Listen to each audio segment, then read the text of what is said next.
I'm extremely sorry to interrupt you, but there has been a technical issue and we will need to pause. What I'm about to say will make no sense to you or possibly to anybody else listening. My understanding is that I was blanked out altogether. The important thing is that I should hear you rather than that you should see me. This is a particularly complicated public inquiry because of the inherent difficulties of inquiring publicly into secret policing.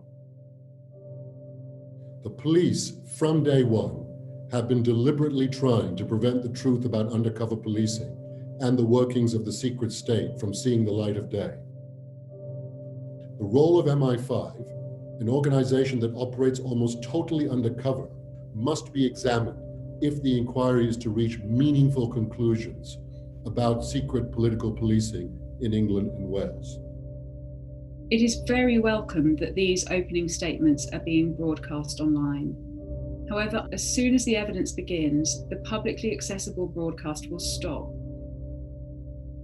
Far from being transparent and getting to the truth, what we've got in this public inquiry so far are barriers.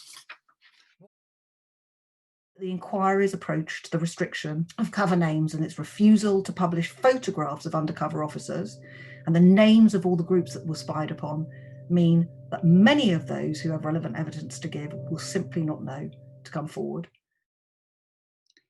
When Theresa May, as Home Secretary, announced the establishment of this inquiry, she said, and I quote, "The inquiry will review practices in the use of undercover policing, establishing justice for the families and victims, and making recommendations for future operations and police practice." How can the inquiry purport to do that when it is closing down the opportunities for it to receive evidence from affected individuals and from the public? There's an obvious irony in having an inquiry into secret policing conducted in significant parts with anonymity and in secret. Time and time again, we have come up against it, either being stonewalled or finding the ground shift beneath us, or just being denied basic consideration around disclosure. The constant prioritizing of police needs over ours exacerbates the pain we all feel. Trauma, pain, and injustice are at the heart of the matter. You said the inquiry's priority is to discover the truth. Method. The inquiry will examine and review all documents as the inquiry chairman shall judge appropriate. You should, sir, be open to the possibility that your experiences in life and the beliefs that they've given rise to will shape your judgment, as they will for any person. You should be open to the possibility that others with different life experiences might be able to see things that you simply cannot. All I can say is I hope to prove you wrong.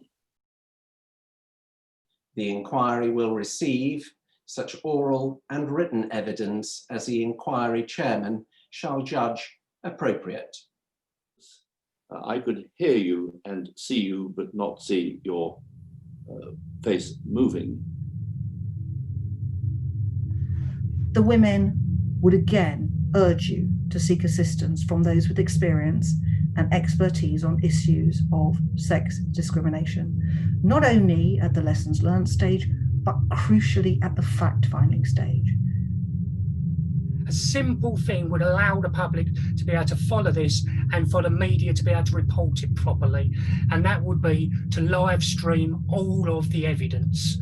That is what is happening in the Grenfell Tower public inquiry at the moment, but that is not what's happening in this public inquiry. From where I'm standing at the moment, instead of being transparent and open, what this looks like is we're watching a good old-fashioned establishment cover-up unfolding before our eyes. You've given not only me, but I suspect a wider group of people a great deal to think about.